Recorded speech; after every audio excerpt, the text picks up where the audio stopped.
വലിയ നേതാവായിരുന്ന അബ്ദുൾ സമദ് സമദാനി അദ്ദേഹത്തിന് അറബി നാട്ടിൽ നിന്ന് എത്ര ലക്ഷം രൂപയാണ് അതിനുവേണ്ടി കിട്ടിയത് എന്നുള്ളത് വളരെ കൃത്യമായ രേഖകൾ കിടപ്പുണ്ട്. ഇതുവരെ അയാൾ പ്രതികരിച്ചിട്ടില്ല, അയാൾ മാനനഷ്ട കേസും കൊടുത്തിട്ടില്ല. ഇങ്ങനെ ധാരാളം ഉദാഹരണങ്ങൾ നമുക്ക് ചൂണ്ടിക്കാണിക്കാൻ സാധിക്കും. അതുകൊണ്ട് ഞാൻ അവസാനിപ്പിക്കുകയാണ്. ഈ സായാഹ്നത്തിൽ ഇവിടെ എത്തിച്ചേർന്ന ആരുടെയും ഒരു ആജ്ഞയില്ലാതെ, ആരും പറയാതെ സ്വയം തിരിച്ചറിഞ്ഞുകൊണ്ട് ഇവിടെ എത്തിച്ചേർന്ന എന്റെ പ്രിയപ്പെട്ട ഹൈന്ദവ സഹോദരങ്ങൾ, ഇതേപോലെയുള്ള സംഭവങ്ങൾ ഉണ്ടാകുമ്പോൾ ഇതേപോലുള്ള പ്രതികരണം നമ്മളുടെ ഭാഗത്തുനിന്ന് ഉണ്ടാവുകയാണ് എന്നുണ്ടെങ്കിൽ തീർച്ചയാണ് ഒരു കാര്യം ഉറപ്പുവരുത്താം, ഇനിയും ഇത്തരത്തിലുള്ള നെറികേടുകൾ കാണിക്കുമ്പോൾ ഒന്ന് അറയ്ക്കണം, ഒന്ന് പേടിക്കണം.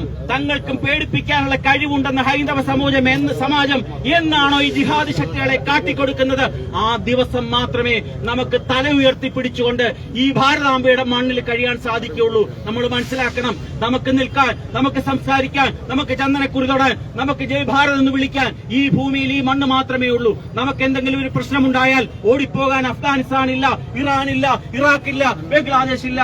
ഈ ഭാരതാംബയുടെ ഈ പുണ്യമായ മണ്ണ് നമ്മളുടേതാണ്. ബാക്കി ആര് വന്നിട്ടുണ്ടെങ്കിലും അതൊക്കെ നമ്മളുടെ ഔദാര്യം കൊണ്ടാണ് അവരൊക്കെ ഇവിടെ കഴിയുന്നതെന്നുള്ള യാഥാർത്ഥ്യം അവർ മനസ്സിലാക്കണം. നമ്മള് മതേതരത്വത്തിന്റെ വ്യക്താക്കളാണ്. ഇന്ദിരാഗാന്ധി ഭരണഘടനയിൽ തിരികെ കെട്ടിയ ആ മതേതരത്തിനെ മുതലെടുത്തുകൊണ്ട് ഈ ഭാരതത്തിലെ കൊടികുത്തി വാഴാമെന്നുള്ള ഒരു വിചാരം ഈ ശക്തികൾക്കുണ്ട്.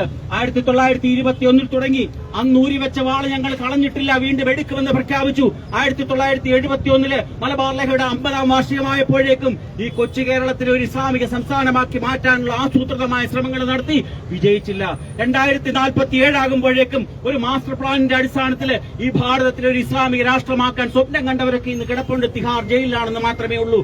അവർ കിടക്കുന്നതിനോടൊപ്പം തന്നെ ഇവിടുത്തെ ചില വ്യക്തികൾ കൂടെ ആ ജയിലിലേക്ക് പോകുന്ന കാലഘട്ടം അതിക്രമിച്ചു കഴിഞ്ഞിരിക്കുകയാണ്. അവരെ പറഞ്ഞു വിടാനുള്ള പരിശ്രമങ്ങൾ നമ്മളുടെ ഭാഗത്തുനിന്നും ഉണ്ടാകുക തന്നെ വേണം. അതുകൊണ്ട് നമ്മൾ പ്രിയപ്പെട്ട ഹൈന്ദവ സഹോദരന്മാരെ, നിങ്ങളോട് ഒരു കാര്യം കൂടി പറയുകയാണ്.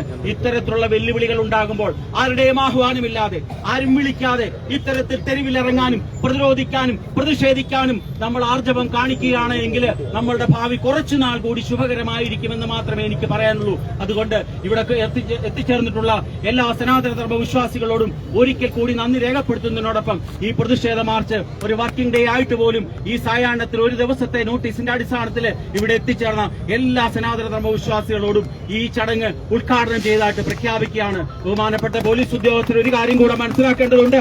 നിങ്ങൾ 1 വർഷത്തെ തടവ് മാത്രം കിട്ടാവുന്ന ശിക്ഷയിട്ടുകൊണ്ടാണ് ഇത്തരത്തിലുള്ള കുറ്റവാളിയെ പുറത്തിറക്കിയിരിക്കുന്നതെന്ന് ഞങ്ങൾക്ക് മനസ്സിലായി കഴിഞ്ഞിട്ടുണ്ട്.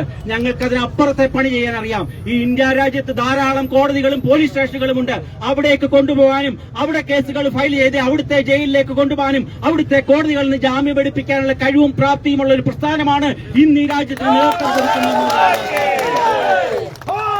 അതുകൊണ്ട് ഇത്തരത്തിലുള്ള ചെറിയ ഉമ്മാക്കി കാണിക്കുന്ന പോലീസ് സംവിധാനത്തിലെ സഹോദരന്മാരോട് ഞങ്ങൾക്കറിയാം നിങ്ങളുടെ ഗതികേട് കൊണ്ടാണ്, നിങ്ങൾക്ക് തെരുവിൽ കിടന്ന് അടി കിട്ടുമെന്ന് ഞങ്ങൾക്കറിയാം. അവർക്കെതിരെ പ്രതികരിച്ചാൽ അത് പേടിച്ചാണ് നിങ്ങൾ ഇത്രയും കാട്ടിക്കൂട്ടിയെന്നറിയാം. അതുകൊണ്ട് നിയമം അനുസരിച്ച് കാര്യങ്ങൾ ചെയ്യാൻ നിങ്ങൾ ശ്രമിക്കണമെന്ന് കൂടി പറഞ്ഞുകൊണ്ട് ഞാൻ നിർത്തുകയാണ്. ബോലോ ഭാരത് മാതാ കീ, ബോലോ ഭാരത് മാതാ കീ.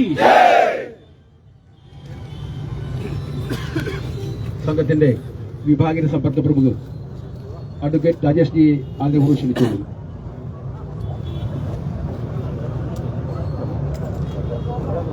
പ്രിയപ്പെട്ടവരെ, നമ്മുടെ ഒരു റിയൽ കേരള സ്റ്റോറി, നമ്മളിന്ന് കേരളത്തിൽ ആകമാനം കാണുന്ന റിയൽ കേരള സ്റ്റോറിയുടെ ഒരു ഭാഗം മാത്രമാണ് നമ്മൾ ഇവിടെ ഇന്ന് കണ്ടത്. നമ്മൾ